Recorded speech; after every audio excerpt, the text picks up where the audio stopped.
Знаете, я бы мог ляпнуть сейчас что-то пафосное или умное, как это обычно любят делать остальные ютуберы в своих заставках по типу Deadlock, очередной шедевр от Valve, или геройский шутер, который нагнул Конкорд, что на самом деле не весьма трудная задача, когда твоего противника может пережить даже обычная комнатная муха. Ну да ладно. Уже долгое время я мечтал выпустить свое первое большое видео на ютубе, которое наберет мне много просмотров. И я думал, что таким видео станет игровой обзор по Вуконгу, которому у меня уже, кстати, записан весь сценарий. Все, что мне осталось сделать, это просто прочитать текст, взять футажи и записанный сценарий и склеить это все вместе в единое видео. Так почему же я вместо этого сижу и играю в Deadlock? Да потому что это моба, а мобы это одни из самых зависимых жанров среди видеоигр. И Dota с Лигой Легенд это идеальные тому доказательства. Для тех, кто не знает, мобы расшифровываются как мультиплеерная онлайн батл арена, где две команды борются друг с другом до тех пор, пока кто-нибудь не разобьет вражескую базу. А геройские шутеры это... Одни из самых популярных игр на рынке это геройские шутеры. Мне и вправду надо объяснять, что это такое. От мобы в игре остались такие привычные вещи, как башни, которую нужно сломать, прежде чем добраться до базы, крипы или миньоны, которые бегают по линиям, а также небольшие уголки карты, в которых сидят монстры, которых можно убивать за душу, местный опыт и валюта, за которую можно приобретать шмотки в магазине. Во всем остальном, это динамичный геройский шутер от третьего лица, где каждые 2 минуты происходят лютые зарубы, создающие кластерфаки из разных спецэффектов.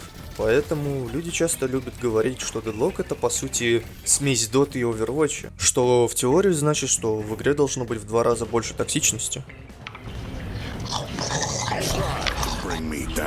Ебало закрой. Моба это жанр игр, в которые я никогда не играл до Deadlock'а. Ну ладно, вру. Я играл пару раз в какую-то китайскую мобу на телефоне, но длилось это недолго, просто из-за того, что обычно в мобах очень высокий порог вхождения. Ведь чтобы просто хотя бы неплохо играть, тебе нужно знать расклад карты, знать навыки каждого персонажа, синергии между этими персонажами, кто кого контрит, как лучше всего фармить деньги на покупку шмоток, какие шмотки что дают, в какой очередности лучше закупаться вещами из списка сотни разных предметов, а еще куча других нюансов, из-за которых на первых порах очень сложно вкатиться в игру и получить от нее вообще какое-либо удовольствие. Первый скилл и третий, первый скилл и третий, блин! Deadlock же я считаю идеальной мобой, просто потому что она сильно упрощает все вышеперечисленные аспекты игры, из-за чего в нее просто приятно играть, даже такому криворукому новичку как я.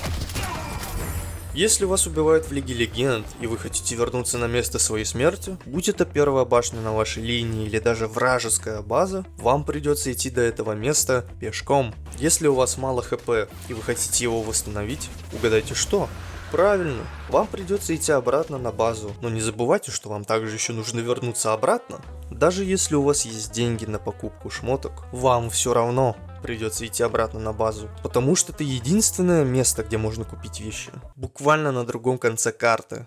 В Deadlock'е же, возле каждой первой башни, у вас всегда будет по одному магазину на каждую линию, плюс основной магазин на базе. А также на каждую линию разработчики заботливо поставили зиплайны, чтобы вы как можно больше тратили времени именно на то, чтобы играть в Deadlock, а не в ебучий Death Stranding.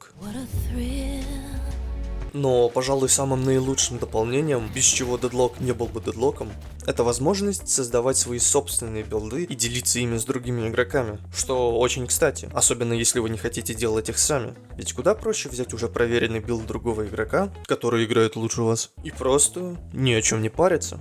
Хотя после того, как я провел 5 минут в магазине, я понял, что собирать свои собственные билды не так уж и сложно. Ведь разработчики заботливо поделили предметы на 3 разные категории, а именно оранжевые – предметы, повышающие урон от основного оружия, зеленый – предметы, повышающие вашу живучесть, и фиолетовый – предметы, повышающие урон от навыков. И прикол этих категорий в том, что, например, если посреди матча вы часто умираете и понимаете, что вам не хватает живучести, даже не понимая, что делает конкретно тот или иной навык, вы можете просто взять и купить зеленый предмет, и вдобавок к этому предмету вы также получите постоянную надбавку к вашему здоровью, что весьма круто. Большинство вещей не сильно отличаются друг от друга, и большинство из них просто дают какие-то надбавки к тем или иным цифрам. Например, как титанический магазин, который увеличивает запас вашего магазина в 2 раза. Уменьшитель кулдаунов, который ускоряет скорость перезарядки ваших навыков, дополнительные жизни, которые дают вам дополнительные жизни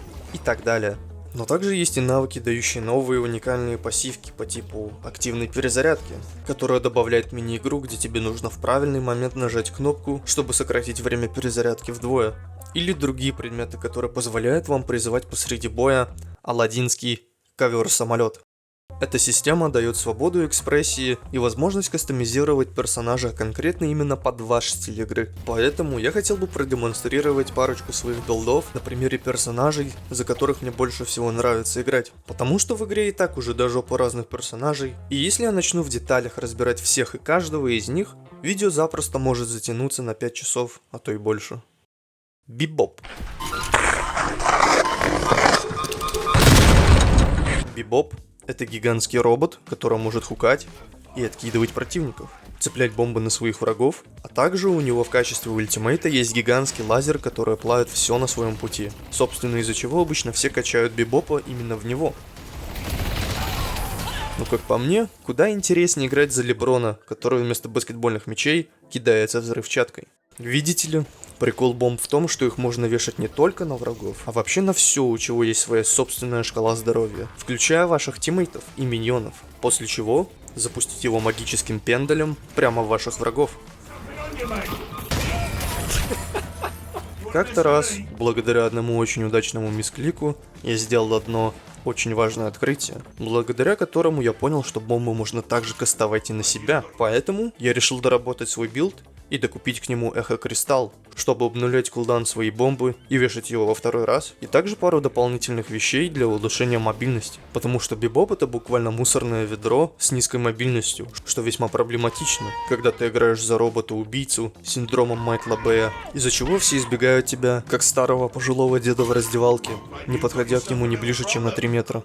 И уже с новокупленными предметами мой билд игрался как-то так. Я вешаю на себя бомбу, использую эхо-кристалл, чтобы повесить на себя бомбу еще раз, использую камень телепортации или схожий навык, чтобы сблизить дистанцию с врагом, хватаю его крюком за жопу, если он вздумает от меня убежать, после чего я превращаю всех своих врагов в радиоактивный пепел. Это один из самых веселых билдов, которые вы можете собрать в игре, потому что он поощряет креатив, а также любовь к взрывам.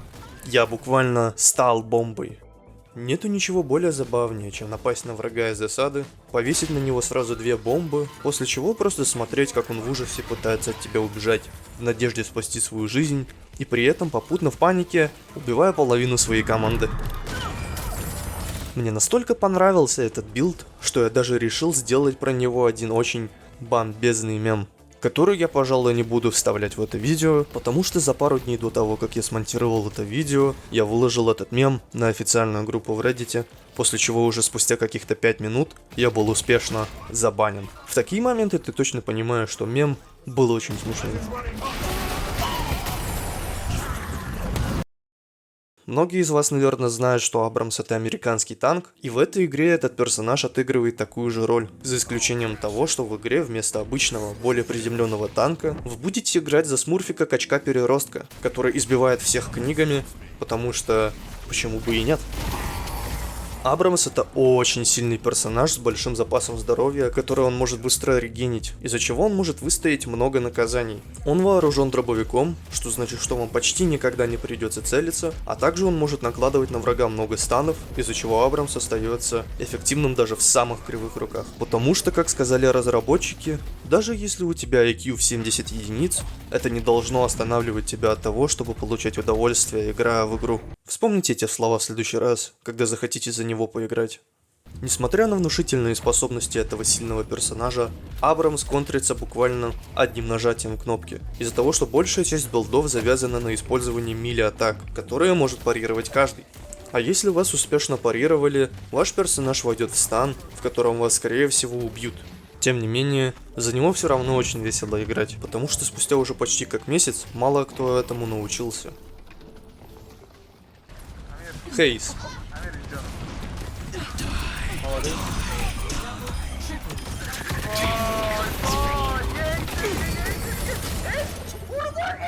Хейс — это бесшумный убийца, который может входить в инвиз и усыплять врагов метательными ножами. Также у нее есть ультимейт, где она буквально копирует ульту Риппера из Overwatch. И если Бибоп это был идеальным примером того, как можно сделать веселый билд, Хейс — это идеальный пример того, как можно сделать неостановимый билд.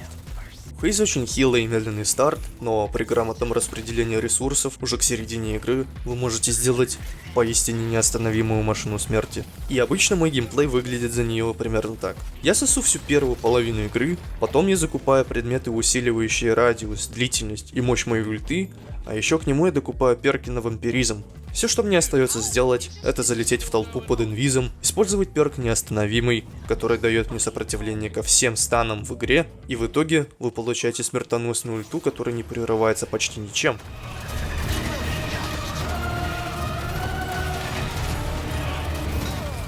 Но даже если кому-то повезет выжить, вы просто используете предмет на обнуление всех ваших кулдаунов и активируете ультимейт во второй раз.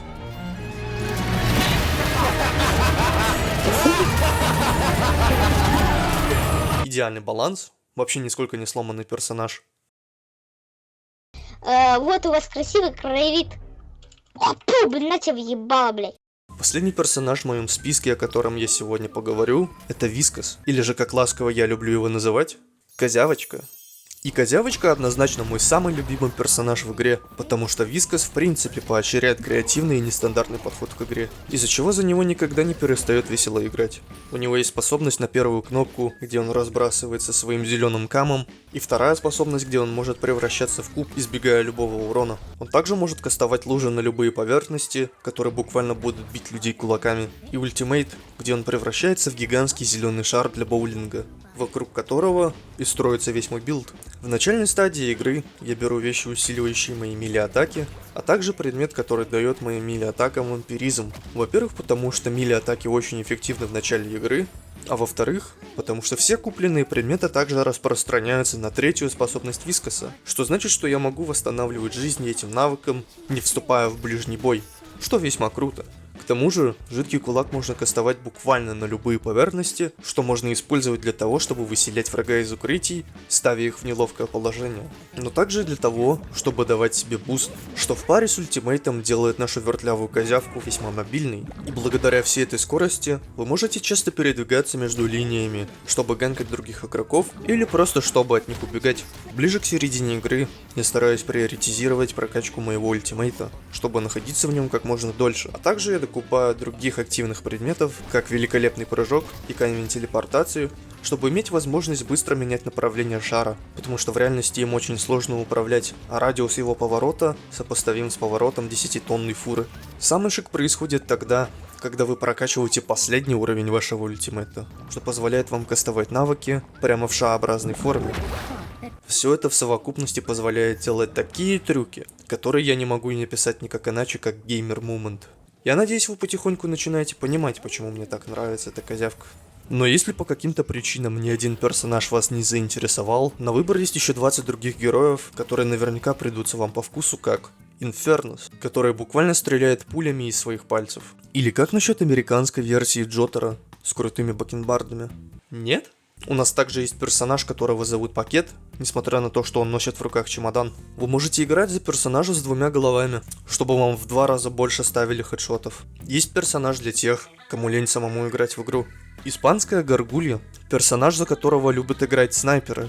Персонаж, за которого любят играть геи-снайперы, яйцеголовый самурай, а также все остальные персонажи, которых мне лень перечислять. Если вы играете за эту женщину, я вас ненавижу. У нее есть граната, которая наносит огромный АОЕ урон, имеет низкий кулдаун и от нее очень сложно уклониться. А еще у нее есть ультимейт, где она может поменять свой хп местами с противником. Разработчики буквально поощряют тебя за плохую игру. И как назло я встречаю ее каждый второй матч. Нет, стоп, хватит, я запрещаю вам за нее играть. Кстати, я вам говорил, что Deadlock находится в закрытом альфа-тесте? Нет? Ну, тогда знайте, что большинство визуальной составляющей игры, как некоторые модели, это временные дизайны, которые будут заменены с яйцелобых чудовищ на что-то более подходящее под визуальный стиль игры. А пока этот момент не настал, Я удалю игру, потому что я провожу в ней больше времени, чем хотелось бы. Я и так уже потратил 1200 часов, играя в Apex. И я не хочу, чтобы эта история повторялась вновь. Было весело, но пора двигаться дальше. Ну, на этом все. Всем спасибо за просмотр. Если что, внизу под видео есть две кнопки, на которые вы можете нажать, если захотите показать своим друзьям, насколько я крутой.